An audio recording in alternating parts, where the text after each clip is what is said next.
kali solo oyo bino bolo que l'amour n'a pas d'âge. Est-ce que ezaka solo l'amour n'a pas d'âge? To kali solo oyo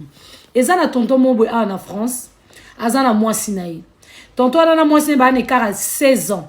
Donc moi bali lelo azana ba 65 ans 66 ans, moi si azana 50 ans. Balingana ki bazalaki na bango bien bavandaka bien na bolingo na bango kaka ndenge ezalaka la famille mobali asalaka ba business na ye ba business ya Congo komema ba container kokena na Congo komema biloko koteka na Congo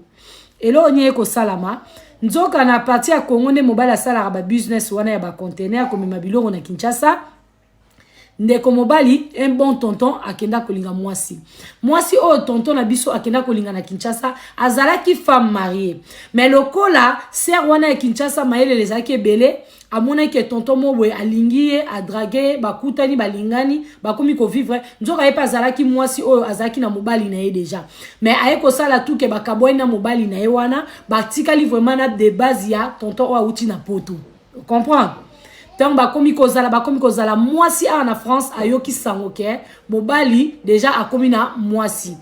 toye barango ndeni basio bazara mingi na mabala boye makama ndenge le kaka na kati ya mabala to santara ke mwasi akomi ko changer mobala akomi ko changer o to benga ba 6e sens ezalaka oui et puis ba o ba sambela katoloba ke nzamba sala biso grâce to comprendre que il y a un changement il y a un changement qui ne va pas bien. Voilà. La sœur, la tantine de 5 ans, avant qui a remarqué que Mobali a commis bien té. Mobali ba langage commis déplacé, Mobali sera que Congo, sera bien Mobali ben insolent, Mobali très insolent. Ah, Mobali moi c'est comme comment que Mobali nanga il y a un changement, il y a un ça ne va pas.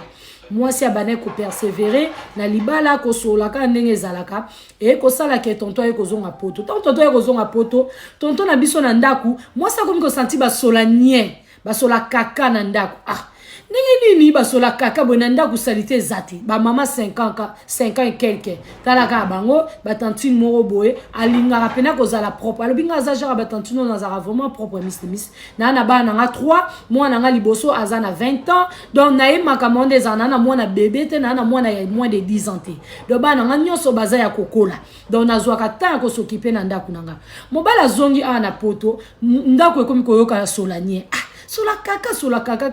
mo yuta wab. Apeki sa même bana na eba kota na chambre na bango pona respect ya papa na mama. Bana na eba kota ate. Parce qu'on y a ko yuta wapi. Na nyangwa ocha sola kaka. Moi si azo persévérer, azo zalaka na libala na. Mais mobali comportement bizarre. Abandaka ko vana na ndako na poto ndeko apesi solo la sœur abandaka ko vana même na mabo kilo na ye. Mama ya mobali na babana ko vana na ndako na France. Mais maman Bokilo pe à son âme asi nzamba benga qui est déjà akenda abi bato vana na bango yeba ke motema wana na motema munene na vanda na Bokilo to sali soki 5 ans na Bokilo place moko na kata ndako na zara na problème te et puis ba seme ki na ngai bande kwa mobile na so ba oti Congo bayaka pena groupe bato pena mwana ndako omona bakoma na batamo ba sali pe kiri na bango detika contre ngai na bana nga omona na mona comme moi problème na mobali omona bango basali ekiri azotala ka boelo kwa ndako ezika bite na za mama na za mwasi libala o ezanda kunanga muta ko imposer nga azati la famille abi bavana ka bongo akoma komona que ndenge tozana na poto abane penda ko sala te habite na makamona sozoleka il faut na comme une femme battante il faut na yeba ba valeur nanga il faut na tele mana luka musala abi miss na koma iko na problème d'estomac na kuma iko bela na kuma iko konda bat paso isanga mais yozo konda boepwani ngabite ça va tout va bien bat babi tout va bien te il faut le koyeba pourquoi ozo konda abi miss na kuma na ba souci ko konda soki na kosoli bo mwana o cracher makila na ko consulter médecin nanga tant na consulter médecin abi il faut tout ça là yo makila tout ça là yo prise de sang to yeba qu'est-ce qui ne va pas ndeba ko ça là prise de sang baluki